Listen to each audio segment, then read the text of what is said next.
Ok, México está en modo de crisis total ahora mismo. Estamos hablando de una oleada de violencia que está golpeando varios estados simultáneamente y el gobierno de Claudia Sheinbaum está enfrentando su primera prueba de fuego masiva desde que asumió el poder. Esto no es un incidente aislado, no es una nota más del día a día. Estamos viendo un nivel de violencia coordinada que está poniendo en jaque la estrategia de seguridad de la nueva presidenta y las implicaciones de esto van mucho más allá de los titulares de esta semana. Esto podría redefinir completamente la narrativa política de los próximos meses, afectar la relación con Estados Unidos en un momento crucial y determinar si Sheinbaum puede mantener el control de la agenda o si va a quedar atrapada en una espiral de crisis de seguridad que mine por completo su autoridad. Los gobernadores están llamando a Palacio Nacional sin parar. Los medios internacionales están preguntando si México está perdiendo el control. Y dentro de Morena hay pánico absoluto porque esto contradice frontalmente el discurso de que las cosas estaban mejorando. Así que sí, esto es enorme y necesitamos entender exactamente qué está pasando y por qué esto podría cambiar todo el panorama político de México. Antes de continuar, necesito ser directo contigo sobre algo importante. Ya no puedes confiar realmente en los medios tradicionales. Los grandes conglomerados mediáticos en México están completamente atados a intereses políticos y económicos que distorsionan las noticias que recibes cada día. Por eso construimos este canal para traerte historias reales, contexto real, sin el filtro corporativo que te dice qué pensar. Si quieres estar adelante de los titulares, asegúrate de suscribirte al canal ahora mismo. Traemos las noticias directamente a ti todos los días. Solo presiona el botón de suscribirse abajo para unirte a nosotros. Y si quieres apoyar este trabajo y ser parte de una comunidad que realmente se preocupa por la verdad, este es tu momento, suscríbete. Además, deja tu comentario abajo diciéndonos qué piensas sobre esta crisis de seguridad y si crees que Sheinbaum tiene una estrategia real o está improvisando. Alright, let's get back to the video. Here's what happened. Durante las últimas 72 horas, México ha experimentado una escalada brutal de violencia que abarca al menos 6 estados de manera simultánea. Estamos hablando de Guanajuato, donde los enfrentamientos entre cárteles han dejado decenas de muertos en menos de una semana. Estamos hablando de Sinaloa, donde la guerra interna del cártel de Sinaloa entre las facciones de los Chapitos y la gente de Ismael, el Mayo Zambada ha convertido ciudades enteras en zonas de guerra. Estamos hablando de Guerrero, donde los bloqueos carreteros y los ataques contra policías estatales han paralizado regiones completas. Estamos hablando de Zacatecas, Michoacán y Jalisco, donde los grupos del crimen organizado están mostrando un nivel de coordinación y de desafío al Estado que no se veía desde hace años. No estamos hablando de hechos aislados. Estamos hablando de una ofensiva multifrontal que parece diseñada para demostrar que el gobierno federal no tiene el control que dice tener. Números son brutales, más de 120 homicidios dolosos registrados en solo 4 días en estos estados, bloqueos simultáneos en carreteras federales que conectan ciudades clave como Culiacán, Chilpancingo y Celaya. Ataques directos contra instalaciones de la Guardia Nacional y de policías estatales que han dejado varios uniformados muertos y heridos, videos circulando en redes sociales que muestran convoyes de hombres armados patrullando en plena luz del día sin que nadie los detenga. Esto es un mensaje y el mensaje es claro, los cárteles están mostrándole al gobierno de Sheinbaum que pueden generar caos cuando quieran, donde quieran, and this is where things start to unravel. Porque cuando Claudia Sheinbaum asumió la presidencia hace apenas unos meses, uno de los pilares centrales de su discurso era que la estrategia de seguridad de López Obrador había funcionado, que los abrazos y no balazos habían reducido la violencia. Ella iba a continuar con esa línea, pero con ajustes inteligentes y coordinación institucional mejorada. Ese fue el relato. Pero ahora, enfrentando esta explosión de violencia en múltiples frentes, ese relato está colapsando en tiempo real. Los críticos, tanto dentro de la oposición como en medios internacionales, están señalando que esta crisis demuestra exactamente lo que habían advertido, aunque la estrategia de no confrontación directa con los cárteles simplemente les dio más espacio para consolidar, para armarse, para controlar territorios, y ahora están mostrando ese poder de manera descarada. La Casa de Gobierno está en modo de control de daños absoluto. Sheinbaum salió a dar declaraciones intentando proyectar firmeza, diciendo que el gobierno federal no va a tolerar la violencia, que hay operativos en marcha, que la Guardia Nacional está desplegada. Pero aquí está el problema, esas declaraciones suenan exactamente iguales a las que daba López Obrador cada vez que había un pico de violencia. Y la realidad es que esos operativos nunca lograban cambiar la dinámica de fondo. Los gobernadores de los estados afectados están furiosos. Ok, México está en modo de crisis total ahora mismo. Estamos hablando de una oleada de violencia que está golpeando varios estados simultáneamente y el gobierno de Claudia Sheinbaum está enfrentando su primera prueba de fuego masiva desde que asumió el poder. Esto no es un incidente aislado, no es una nota más del día a día. Estamos viendo un nivel de violencia coordinada que está poniendo en jaque la estrategia de seguridad de la nueva presidenta y las implicaciones de esto van mucho más allá de los titulares de esta semana. Esto podría redefinir completamente la narrativa política de los próximos meses, afectar la relación con Estados Unidos en un momento crucial y determinar si Sheinbaum puede mantener el control de la agenda o si va a quedar atrapada en una espiral de crisis de seguridad que mine por completo su autoridad. Los gobernadores están llamando a Palacio Nacional sin parar. Los medios internacionales están preguntando si México está perdiendo el control. Y dentro de Morena hay pánico absoluto porque esto contradice frontalmente el discurso de que las cosas estaban mejorando. Así que sí, esto es enorme y necesitamos entender exactamente qué está pasando y por qué esto podría cambiar todo el panorama político de México. Antes de continuar, necesito ser directo contigo sobre algo importante. Ya no puedes confiar realmente en los medios tradicionales. Los grandes conglomerados mediáticos en México están completamente atados a intereses políticos y económicos que distorsionan las noticias que recibes cada día. Por eso construimos este canal para traerte historias reales, contexto real, sin el filtro corporativo que te dice qué pensar. Si quieres estar adelante de los titulares, asegúrate de suscribirte al canal ahora mismo. Traemos las noticias directamente a ti todos los días. Solo presiona el botón de suscribirse abajo para unirte a nosotros. Y si quieres apoyar este trabajo y ser parte de una comunidad que realmente se preocupa por la verdad, este es tu momento, suscríbete. Además, deja tu comentario abajo diciéndonos qué piensas sobre esta crisis de seguridad y si crees que Sheinbaum tiene una estrategia real o está improvisando. Alright. Let's get back to the video. Here's what happened. Durante las últimas 72 horas, México ha experimentado una escalada brutal de violencia que abarca al menos 6 estados de manera simultánea. Estamos hablando de Guanajuato, donde los enfrentamientos entre cárteles han dejado decenas de muertos en menos de una semana. Estamos hablando de Sinaloa, donde la guerra interna del cártel de Sinaloa entre las facciones de los Chapitos y la gente de Ismael, el Mayo Zambada, ha convertido ciudades enteras en zonas de guerra. Estamos hablando de Guerrero, donde los bloqueos carreteros y los ataques contra policías estatales han paralizado regiones completas. Estamos hablando de Zacatecas, Michoacán y Jalisco, donde los grupos del crimen organizado están mostrando un nivel de coordinación y de desafío al Estado que no se veía desde hace años. No estamos hablando de hechos aislados. Estamos hablando de una ofensiva multifrontal que parece diseñada para demostrar que el gobierno federal no tiene el control que dice tener. Números son brutales. Más de 120 homicidios dolosos registrados en solo 4 días en estos estados. Bloqueos simultáneos en carreteras federales que conectan ciudades clave como Culiacán, Chilpancingo y Celaya. Ataques directos contra instalaciones de la Guardia Nacional y de policías estatales que han dejado varios uniformados muertos y heridos, videos circulando en redes sociales que muestran convoyes de hombres armados patrullando en plena luz del día sin que nadie los detenga. Esto es un mensaje y el mensaje es claro, los cárteles están mostrándole al gobierno de Sheinbaum que pueden generar caos cuando quieran, donde quieran, and this is where things start to unravel. Porque cuando Claudia Sheinbaum asumió la presidencia hace apenas unos meses, uno de los pilares centrales de su discurso era que la estrategia de seguridad de López Obrador había funcionado, que los abrazos y no balazos habían reducido la violencia. Ella iba a continuar con esa línea, pero con ajustes inteligentes y coordinación institucional mejorada. Ese fue el relato. Pero ahora, enfrentando esta explosión de violencia en múltiples frentes, ese relato está colapsando en tiempo real. Los críticos, tanto dentro de la oposición como en medios internacionales, están señalando que esta crisis demuestra exactamente lo que habían advertido, aunque la estrategia de no confrontación directa con los cárteles simplemente les dio más espacio para consolidar, para armarse, para controlar territorios, y ahora están mostrando ese poder de manera descarada. La Casa de Gobierno está en modo de control de daños absoluto.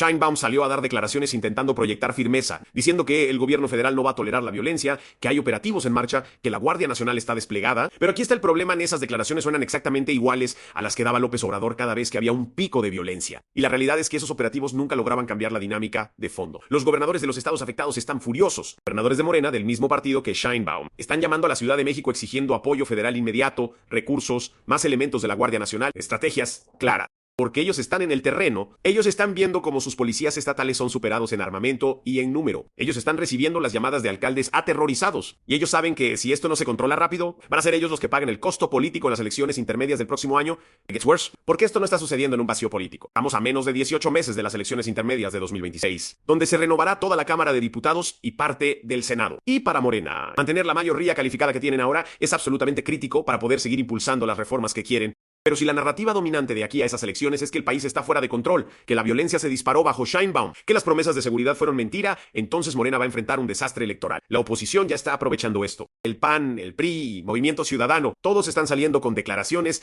martillando el mismo punto en que el gobierno de Sheinbaum es débil, que heredó una estrategia fallida y no tiene plan B, que los mexicanos están pagando con su vida la incompetencia de un gobierno que se niega a enfrentar la realidad. Y cada video que circula de convoyes armados, cada bloqueo de carretera que paraliza el comercio, cada familia llorando a sus muertos en Guanajuato o Sinaloa, refuerza ese mensaje. Estamos viendo en tiempo real cómo una crisis de seguridad se convierte en una crisis política que podría redefinir el equilibrio de poder en México para los próximos años. Ahora, para entender por qué esto es tan crítico, necesitas entender el contexto de la estrategia de seguridad en México y cómo llegamos aquí. Durante el gobierno de Felipe Calderón de 2006 a 2012, México implementó lo que se llamó la guerra contra el narcotráfico. Calderón desplegó al ejército masivamente, confrontó directamente a los cárteles y el resultado fue una explosión de violencia que dejó más de 100,000 muertos en 6 años. Los cárteles se fragmentaron, se multiplicaron los grupos criminales y la violencia se volvió parte del paisaje diario en grandes zonas del país. Cuando llegó Enrique Peña Nieto, intentó una estrategia diferente, más discreta. enfocada en capturar líderes de cárteles sin tanto despliegue militar visible. Pero eso tampoco funcionó. La violencia siguió alta, la corrupción dentro de las instituciones de seguridad era brutal, y para cuando Peña Nieto terminó su sexenio, México estaba registrando más de 30,000 homicidios al año, cifras récord. Entonces llegó López Obrador con una promesa radicalmente diferente: abrazos, no balazos. La idea era que en lugar de confrontar militarmente a los cárteles, el gobierno iba a atacar las causas de fondo de la violencia: pobreza, falta de oportunidades, corrupción, y gradualmente eso iba a reducir el poder de los grupos criminales. Se creó la Guardia Nacional supuestamente para tener un cuerpo de seguridad más disciplinado y menos corrupto que la Policía Federal. Se lanzaron programas sociales masivos. El discurso oficial era que la violencia estaba bajando, que la estrategia estaba funcionando, pero la realidad era más complicada. Sí, en algunos indicadores y en algunos momentos hubo reducciones, pero en términos generales los homicidios se mantuvieron brutalmente altos durante todo el sexenio de López Obrador. Y lo que realmente pasó es que el gobierno federal dejó de confrontar directamente a los cárteles en muchas zonas, lo que les dio espacio para consolidarse, para controlar rutas, para tomar territorios, para infiltrar gobiernos locales. No hubo una pacificación real, hubo una coexistencia tácita. Y ahora Claudia Sheinbaum heredó esa situación. Ella ha intentado proyectar que va a ser más efectiva, que va a coordinar mejor entre dependencias, que va a usar inteligencia de manera más estratégica, pero la infraestructura de seguridad sigue siendo la misma. La Guardia Nacional, que debía ser la solución, está sobrecargada, mal pagada y cada vez más militarizada, sin las capacidades de investigación criminal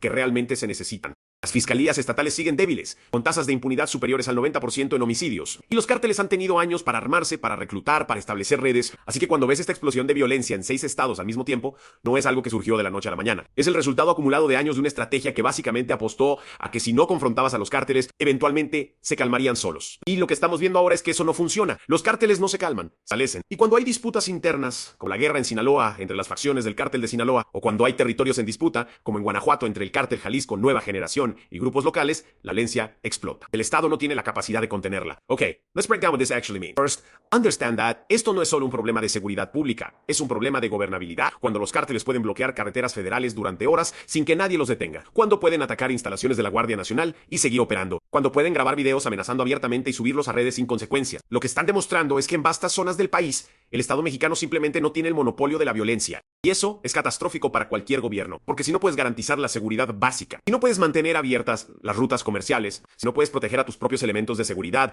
entonces tu legitimidad como gobierno se erosiona de manera brutal. Los ciudadanos empiezan a preguntarse para qué sirve el gobierno si no puede cumplir con la función más básica de cualquier Estado, que es proteger a su población. Y en un país donde la confianza en las instituciones ya es históricamente baja, es profundamente peligroso. El timing de esto es absolutamente terrible para Sheinbaum en términos políticos. Ella está apenas comenzando su sexenio, todavía está en lo que se supone que es la luna de miel política, donde tienes capital para impulsar tu agenda. Pero si los primeros meses de tu gobierno quedan definidos por una crisis de violencia fuera de control, pierdes esa ventana. Toda tu energía política se va a tener que enfocar en apagar incendios de seguridad, en lugar de avanzar en las reformas que prometiste, en los programas sociales que querías expandir, en la agenda económica que necesitas para generar crecimiento. Y para Morena, esto es un desastre estratégico, porque ellos construyeron toda su identidad política en torno a la idea de que representaban una ruptura con el pasado, que iban a gobernar diferente, que iban a resolver los problemas que los gobiernos anteriores no pudieron. Pero si en tu primer año enfrentas exactamente los mismos problemas de violencia descontrolada que tenían Calderón, Peña Nieto y que López Obrador no logró resolver, entonces ese discurso de ruptura se cae. Y la oposición va a martillar eso sin parar de aquí a las elecciones de 2026. Van a decir que Morena tuvo 12 años en el poder, 6 con López Obrador y ahora con Sheinbaum, y no lograron cambiar nada fundamental en seguridad, y eso es munición política devastadora. Third, esto tiene implicaciones masivas para la relación con Estados Unidos justo en un momento crítico. La administración de Estados Unidos, sea quien sea que esté en la Casa Blanca, siempre tiene a México en su radar en términos de seguridad. El tráfico de fentanilo, que mata a más de 100,000 estadounidenses al año, pasa por México. Las rutas migratorias que cruzan México son un tema político enorme en Estados Unidos, y la estabilidad de México como socio comercial es vital para la economía estadounidense, especialmente con el TMS en vigor. Así que cuando ves esta explosión de violencia en México, puedes estar seguro de que en Washington están prestando atención. Y si la percepción es que México está perdiendo el control, eso abre la puerta a presiones brutales. Estamos hablando de posibles amenazas de designar a los cárteles mexicanos como organizaciones terroristas extranjeras, lo que tendría implicaciones legales y económicas masivas. Estamos hablando de presiones para permitir mayor presencia de agentes estadounidenses operando en territorio mexicano, algo que ningún gobierno mexicano quiere por razones de soberanía. Estamos hablando de posibles sanciones o restricciones comerciales y Estados Unidos decide que México no está haciendo lo suficiente para controlar el flujo de fentanilo. Todo esto está sobre la mesa. Y para Sheinbaum, que necesita mantener una relación funcional con Estados Unidos para que la economía mexicana no colapse, esto es una presión adicional enorme. Fourth, el impacto económico de esta violencia es absolutamente brutal y muchas veces no se menciona lo suficiente. Cuando tienes bloqueos de carreteras en estados como Guanajuato, Jalisco o Sinaloa, estás hablando de rutas comerciales críticas que conectan el centro de México con el norte, con las fronteras, con los puertos. Empresas que dependen de cadenas de suministro justo a tiempo no pueden operar si sus camiones no pueden transitar con seguridad. Inversiones que estaban considerando México como alternativa a China por el nearshoring empiezan a dudar si el país puede garantizar estabilidad. Turismo en zonas afectadas se colapsa. Y el turismo es una de las principales fuentes de divisas para México. Tiendas cierran, negocios pequeños quiebran, empleos se pierden. Y esto genera un círculo vicioso, más pobreza, más desesperación, más jóvenes vulnerables al reclutamiento por parte de los cárteles. Los analistas económicos ya están revisando a la baja sus proyecciones de crecimiento para México en 2025 y 2026 precisamente por el deterioro en la situación de seguridad. Porque no importa qué tan atractivas sean tus políticas económicas, si los inversionistas ven que no puedes garantizar que sus operaciones estarán seguras. Y esto es crucial, esta crisis está exponiendo las limitaciones estructurales de la Guardia Nacional como institución. La Guardia Nacional fue creada en 2019 como la gran apuesta de seguridad de López Obrador. Se supone que iba a ser un cuerpo de más de 100,000 elementos, disciplinado, no corrupto, que iba a reemplazar gradualmente al ejército en tareas de seguridad pública. Pero la realidad es que la Guardia Nacional terminó siendo básicamente personal militar con otro uniforme. No tiene capacidades de investigación criminal robustas, no tiene los protocolos de policía civil y está totalmente rebasada. Con más de 100,000 elementos suena impresionante, pero cuando tienes que cubrir un país del tamaño de México, con miles de kilómetros de frontera, con decenas de miles de comunidades, esos elementos se diluyen rápidamente. Y además, la Guardia Nacional ha sido usada para un montón de tareas que no tienen nada que ver con combatir al crimen organizado, desde controlar migración hasta cuidar instalaciones de Pemex. Así que cuando realmente la necesitas para enfrentar una crisis como esta, no está ahí con la capacidad que se prometía. Y los cárteles lo saben. Saben que en muchos lugares pueden operar con relativa libertad porque la presencia del Estado es débil o inexistente. Y por eso ves estos despliegues de fuerza tan descarados. Six, necesitas entender las dinámicas internas entre los cárteles que están alimentando esta violencia. En Sinaloa, la guerra entre los chapitos, los hijos de El Chapo Guzmán, y la facción leal a Ismael El Mayo Zambada, que fue arrestado en Estados Unidos hace unos meses en circunstancias extrañas, ha convertido al Estado en un campo de batalla. Ambos bandos tienen armamento pesante, tienen dinero, tienen redes de sicarios y están peleando por el control de rutas clave hacia Estados Unidos. En Guanajuato, el cártel Jalisco Nueva Generación está peleando contra el cártel de Santa Rosa de Lima y otros grupos locales por el control del robo de combustible, del tráfico de drogas y de las rutas de migrantes. En Guerrero son múltiples grupos fragmentados peleando por territorios, por el control de la producción de amapola, por las rutas hacia Acapulco, y en Zacatecas, el CJNG y el cártel de Sinaloa llevan años en una guerra brutal. Todo esto no es coordinado entre ellos, pero el efecto es que tienes múltiples frentes de violencia explotando al mismo tiempo y el gobierno federal no tiene la capacidad de atenderlos todos simultáneamente. Así que prioriza, manda recursos a un lugar y mientras tanto los otros siguen sangrando. Seventh, el rol de las policías estatales y municipales en todo esto es otro problema masivo que necesita atención. En teoría, la seguridad pública en México es responsabilidad compartida entre federación, estados y municipios. Pero la realidad es que las policías municipales en muchas zonas están completamente infiltradas por el crimen organizado, mal pagadas, mal entrenadas, mal equipadas, y las policías estatales, aunque en algunos estados como Guanajuato o Jalisco han intentado profesionalizarse, simplemente no tienen el armamento ni el entrenamiento para enfrentar a grupos criminales que tienen fusiles de asalto, lanzagranadas, vehículos blindados, así que cuando hay un enfrentamiento los policías locales quedan superados, simplemente se retiran. Luego dependen de que llegue la Guardia Nacional o el Ejército, pero eso toma tiempo y mientras tanto los cárteles hacen lo que quieren. Este es un problema estructural que ningún gobierno ha resuelto, porque resolver eso requeriría inversión masiva en profesionalización, en salarios dignos, en sistemas de control de confianza que realmente funcionen. Y eso cuesta miles de millones de dólares que México no tiene o no quiere gastar. Algo que no se puede ignorar es el impacto humanitario brutal de esta violencia. Cada número que lees, 120 homicidios en 4 días, no son solo estadísticas, son personas en familias destrozadas, niños que quedan huérfanos, comunidades enteras que viven aterrorizadas. En Sinaloa hay reportes de personas que no salen de sus casas después de las 6 de la tarde porque no saben si va a haber un enfrentamiento en su calle. Guanajuato, hay comunidades rurales que han sido abandonadas porque los habitantes huyeron del fuego cruzado. En Guerrero, estudiantes que no pueden ir a la escuela porque las carreteras están bloqueadas o son demasiado peligrosas. Ese es el costo humano real de que el Estado mexicano no pueda o no quiera enfrentar de manera efectiva al crimen organizado.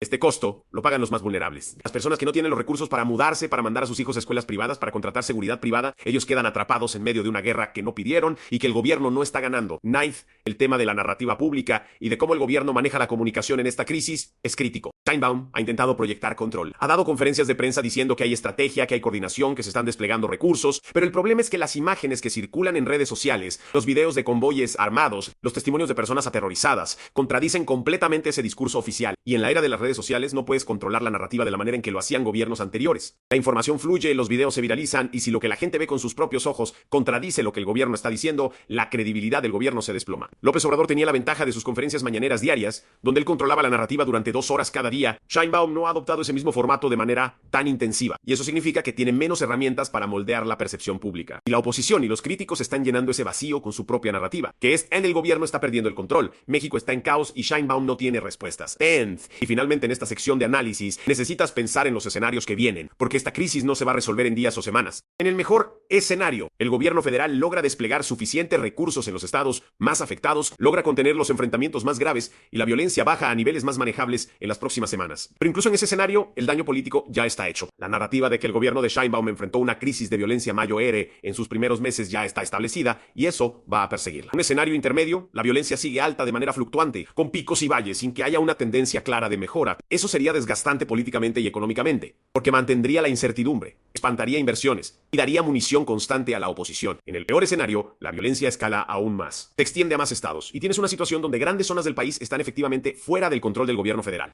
Eso podría llevar a presiones internacionales masivas, posibles intervenciones diplomáticas fuertes de Estados Unidos y un colapso político del gobierno de Sheinbaum. Nadie quiere ese escenario, pero la historia de México en las últimas décadas muestra que cuando la violencia escala, puede hacerlo muy rápidamente y de maneras difíciles de controlar. Entonces, cuando juntas todas estas piezas, lo que tienes es una tormenta perfecta. Un gobierno nuevo intentando establecer su autoridad, una estrategia de seguridad heredada que claramente no está funcionando. Cárteles que están mostrando niveles de poder y coordinación alarmantes. Presiones políticas internas con elecciones a la vista, presiones económicas por el impacto en inversión y comercio, y presiones internacionales, porque Estados Unidos está observando cada movimiento. En medio de todo esto, miles de mexicanos comunes, viendo con miedo, preguntándose si sus hijos van a poder ir a la escuela con seguridad, si van a poder trabajar sin que un bloqueo les arruine el día, si van a ser las próximas víctimas de una bala perdida en un enfrentamiento que no tiene nada que ver con ellos. Here's the bottom line. Esta explosión de violencia en múltiples estados de México no es un evento aislado que va a desaparecer en unos días. Es una crisis de gobernabilidad que expone las debilidades estructurales profundas del sistema de seguridad mexicano y que pone en jaque la presidencia de Claudia Sheinbaum apenas comenzando su mandato. Para que quede claro, esto no se trata solo de números de homicidios o de operativos policiales. Se trata de si el Estado mexicano puede demostrar que tiene la capacidad y la voluntad de controlar su territorio, de proteger a su población y de mantener el monopolio de la violencia que es fundamental para cualquier gobierno funcional. Y hasta ahora, la respuesta a esas preguntas es profundamente preocupante. Los cárteles están demostrando que pueden generar caos cuando quieren, pueden desafiar abiertamente al gobierno y pueden operar con niveles de impunidad que serían impensables en cualquier democracia funcional. Y mientras eso siga siendo cierto, México va a seguir atrapado en este ciclo de violencia que destruye vidas, que frena el desarrollo económico, que erosiona la confianza en las instituciones y que convierte al país en un lugar cada vez más peligroso para millones de personas. Para Sheinbaum, esto es un momento definitorio. Ella puede intentar continuar con la misma narrativa de que la estrategia está funcionando y que solo necesita tiempo, pero esa narrativa ya no es creíble para grandes sectores de la población. O puede reconocer que necesita un cambio fundamental en el enfoque de seguridad, lo cual sería políticamente costoso porque implicaría admitir que la línea de López Obrador no funcionó, pero podría ser necesario para recuperar credibilidad y efectividad. Las opciones son limitadas y todas tienen costos. Militarizar más la respuesta podría contener la violencia en el corto plazo, pero aumenta los riesgos de abusos de derechos humanos y no resuelve las causas de fondo. Negociar tácitamente con los cárteles, como algunos analistas sugieren que ha pasado en ciertos lugares, es políticamente imposible de defender y moralmente cuestionable. Invertir masivamente en fortalecer policías locales y en sistemas de justicia criminal tomaría años en mostrar resultados y requiere dinero que el gobierno no tiene en abundancia, así que no hay soluciones fáciles. Solo decisiones difíciles con trade-offs complicados, y mientras el gobierno federal intenta decidir qué hacer, la violencia sigue. Los cárteles siguen peleando por territorios, los ciudadanos siguen viviendo con miedo, los gobernadores siguen presionando por más recursos, la oposición sigue construyendo su narrativa de cara a 2026 en Estados Unidos, sigue observando, evaluando y potencialmente preparando presiones adicionales. Esta historia está lejos de terminar, de hecho, probablemente apenas está comenzando. Los próximos meses van a definir si el gobierno de Sheinbaum puede tomar control de esta situación, o si va a quedar definido permanentemente por su incapacidad de manejar la crisis de seguridad más grave que ha enfrentado México en años. Van a definir si Morena puede mantener su dominio político o si la violencia descontrolada va a erosionar su base de apoyo. Van a definir si México puede mantener una relación funcional con Estados Unidos o si la presión externa va a aumentar hasta niveles insostenibles. Y van a definir, fundamentalmente, si millones de mexicanos van a poder vivir con un mínimo de seguridad y tranquilidad, o si van a seguir atrapados en medio de una guerra que su gobierno no puede o no quiere ganar. Así que mantén tus ojos en esto. Observa cómo responde el gobierno de Sheinbaum en las próximas semanas. Observa si hay cambios reales en la estrategia o si todo sigue igual con diferente empaque. Observa cómo reaccionan los gobernadores, especialmente los de Morena que están en estados afectados. Observa qué dicen los gobiernos estatales, porque ellos son los que realmente están en el terreno enfrentando esto. Observa qué hace Estados Unidos, si aumenta la presión pública o si prefiere trabajar en silencio con México. Observa los números de violencia en los próximos meses, si hay una tendencia clara a la baja o si esto se convierte en la nueva normalidad. Sobre todo, escucha a los ciudadanos comunes, a las familias que están viviendo esto, porque ellos son los que realmente están pagando el precio de décadas de políticas de seguridad fallidas y de un Estado que no ha logrado cumplir con su responsabilidad más básica. Esta crisis podría redefinir la política mexicana para el resto de la década y estamos viendo cómo se desarrolla en tiempo real ahora mismo mientras hablamos. No pierdas de vista esta historia, porque lo que pase aquí va a tener consecuencias que van a resonar por años en México, en la región y en la relación entre México y Estados Unidos. Esto es enorme, esto es histórico y apenas estamos viendo el comienzo de lo que podría ser una transformación fundamental en cómo México enfrenta o falla en enfrentar el desafío existencial que representa el crimen organizado.